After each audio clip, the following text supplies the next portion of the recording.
welcome back to our Austria-Hungary campaign. We have just fought off the French and the Russians in what amounted to World War I, and it was unpleasant for everyone looking at that GDP drop and rise. Basically, we lost contact with all of our colonies as our convoys were raided and insufficiently supported by our still burgeoning navy, and it was brutal. We had shortages, we are very nearly bankrupt, it's going to be a long recovery. But today we are starting off with an event. Peter Carey, leader of the intelligentsia, has had enough of compromising, and okay, let's see. Oh, that's a big mistake there. Okay, well, you know what? We can piss them off by 1, we'll still have plus 11, which is fine. And then we also did have a migration, so not bad. Bureaucratic shortfall is going to be interesting, and uncorrected trade. So this is still... Our economy is far from stable at the moment here. We're going to be requiring a lot of different buildings. And if we go in, I don't know why, but I think it was a lack of coal that cascaded and made basically everywhere not have enough rails. But a couple places like Silesia do legitimately need more, so let's go ahead and get on fixing that. And then the budget is back down to medium taxes. We're losing 3,000. I think that's fine. This will sort of work itself out as we get a little bit more stable here. Could also decrease the wages. No, I don't want to do that. That was, I mean, it was a thing to do at first, right? First patch, well, I guess before any patch, or just day 1, but now I think maybe a little less so. But we have a lot of new stuff, so Bavaria and Franconia both, and let's see. We are incorporating these, which means we'll get some nice taxation here soon. And we are getting closer and closer to one day forming Germany, which is of course still the goal of the campaign. As soon as that is done, I will probably start a new one. So if you guys have opinions on what we want to see next, go ahead and let me know in the comments. So no guarantees of that, of course. I'll sort of play something I enjoy, but I don't know. I'm thinking Russia, Japan, I don't know. I could be persuaded, a whole bunch of stuff. East India Company, maybe, that'd be fun. That'd be a good challenge. Yeah, actually, you know, East India Company, I think, seems like a really good idea.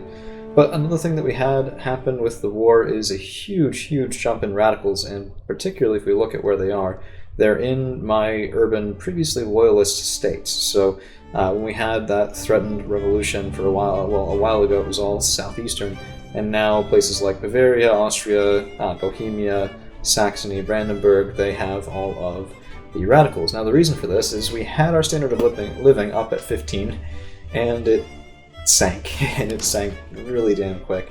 So that's not something that I want to do again anytime soon. But we are going to be practicing our mercantilist ways, rejecting free trade agreements with Great Britain, and just trying to get even more money. And why did that bureaucracy go up and down? Could have been a good shortage, not really sure. Fabric, okay, it's fine. Let's go ahead and take a look at import demand, clothing, yeah, I mean, always. Meat. No, meat to Ching would be okay, but not great. Luxury furniture, the Brits would be nice, but I think I'd rather get my standard of living back up first. Protectionism. Why do people want protectionism?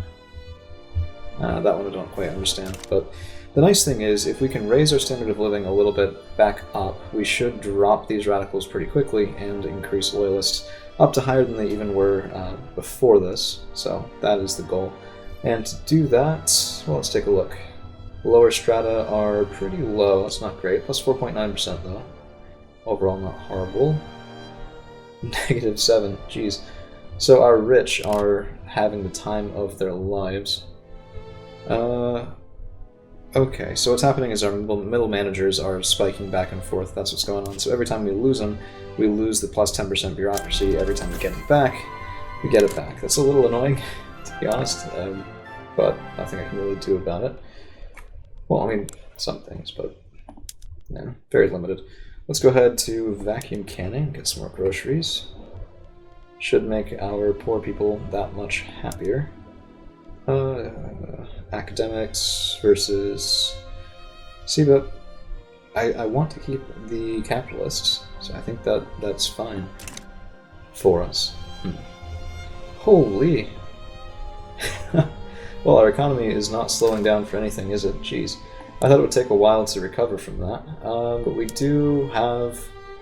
Okay, so this is a problem. So vacuum canning has switched us over to requiring oil. However, I have no way of getting oil, not even through...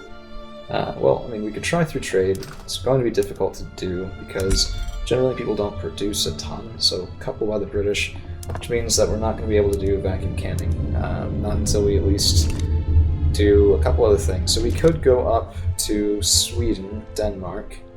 We could get some nice stuff there. Eventually we'll get oil in some of our colonies, particularly if we go over into, I think Pau Pau and Celeb should eventually get oil. We could try and force it out of a couple others, but I think unfortunately right now that's not in the cards. So we'll have to hold off on technological advancements, and then... Oof. Okay, well let's fix our problems with rail. So East Galicia probably needs 3, and West Galicia we could probably get away with 2, but let's just go up to 3 because we've been building a lot there, so better safe than sorry. And Southern Transylvania will go up to 8 as well. That's not a bad list. Well, let's take a look at what we need. Tea. Coffee, wood, dyes, coal. Coal's a big one, but I have about 10 coal plants building right now, so I'm not sure I want to do that. I think we might want to get ahead of the engines and clothing. Let's see coffee first. So, can I even do... I can. Yes, coffee, South Cameroon. None of these look like great options. We're kind of exploiting our colonies pretty well already. Okay, well, you know what? Let's fix the motor industry problem. So that's going to be more in southern Transylvania. We'll also require more steel mills, so let's go into Bohemia for that. And then let's get into textiles in Lombardy. And I think that'll be pretty alright for right now. We can already see these guys are dropping. It's slow but steady, but we'll get there. As long as we don't increase taxes again for a little bit, that should be fine. And 102,000 from consumption taxes. Hot damn. That is nice. It's not ideal, but it is pretty nice. We could try to switch to Republic. Petit Bourgeois will hate it. And what's consuming all my bureaucracy? Right, increasing home affairs. Okay, well, that is going to make getting a couple more government administrations kind of a necessity. I don't mind building those in Franconia, actually. Lots of peasants there, and that should be alright. So let's go ahead and get 7 more. And that's going to go along with a couple of paper mills just to keep things, well, we're building up a backlog. That's fine. I don't like to have this on like 1 or 0 all the time. It's kind of annoying. In the meantime, let's go ahead and improve relations here. Radical Prussia, I don't think is ever going away. I think this war is probably just going to stay there forever at this rate. So the moment that it's gone, if it ever leaves, we're going to have to get rid of it. But this has been around since what, like episode 7 or 8 now? It's been almost 30 years.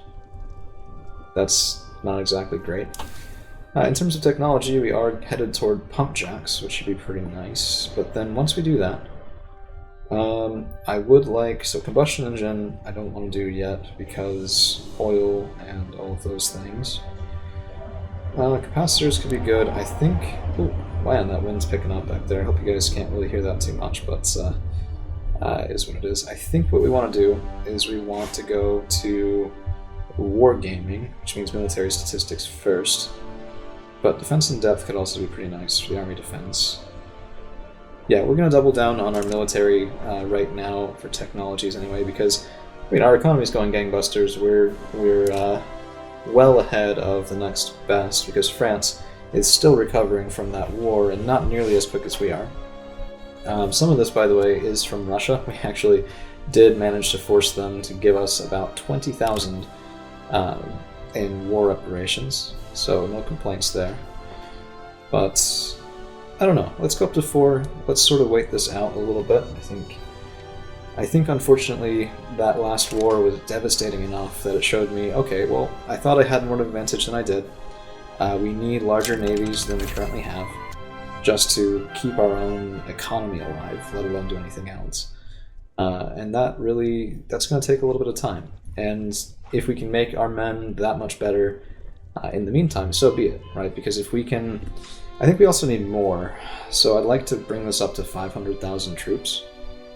The reason being we were stretched a little bit thin. And yeah, we were fighting on both fronts against Russia and France, but I don't know, I felt that could have gone a little bit better than it did. So maybe that's just me, but well, if your economy crashes by about 20%, that usually is a sign you're kind of doing it wrong. So let's go ahead and go over to get bolt-action rifles first.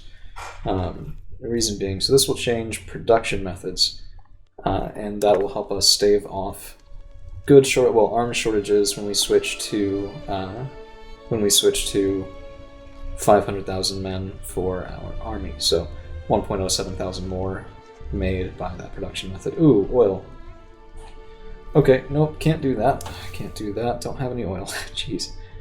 That's a problem. Okay, well, if that's the case, so siege artillery and barracks and conscription center. My worry is that we might also need oil for siege artillery. I don't remember off the bat. No, we don't. So they'll go up another 10 offense, another 20% morale damage, lose 5 kill rate. Interesting. Huh. Well, it would be nice to go up to siege artillery anyway. I think that should be a lot better. And let's switch to monitors. We didn't do this during the war just because it would have kind of sunk us a little bit for police brutality. Heck with it. And this is from Ironclads. Never change your production method on anything right before a war. You'll lose. And even if you should win at full strength, you have to make sure you do the full adoption period, otherwise it will be catastrophic. So, alright, well with that we might need to build a couple more arms industries, but let's see. Ironclads are expensive, steel and explosives are still expensive. So the steel mills will be nice, and let's go ahead and get a couple more. Ooh, hey, we can build an oil rig. West Galicia, 33. Oh man, are you kidding me? Damn, okay, alright. Let's get that started right now. Let's build 10. And then we can also start building up our barracks. So Bohemia's full up. Let's go to expanding in Austria. Let's get 10 there, and then we'll put the rest at the end. So that should be okay. Alright. Very well. Yeah, and that'll bring us up to, what, 425,000-ish? So we'll build up probably in Styria or Tyrol, and that should be okay. I'm tempted to just keep building up our reserves at the moment, but what we could do is we could instead drop off the consumption taxes on services, and this will make people happy. So I think we'll do that. Tons of radicals, but losing 707,000 since the 28th of March last year is a very nice improvement. Plus we're gaining a ton, so this is just because our standard of living is now spiking back up. I think that's probably a good thing all around. Alright, well, I hate to do it, but I think we're going to have to leave it there, so thank you guys for hanging around, and we'll see you again with what's getting toward the later part of our campaign here real soon.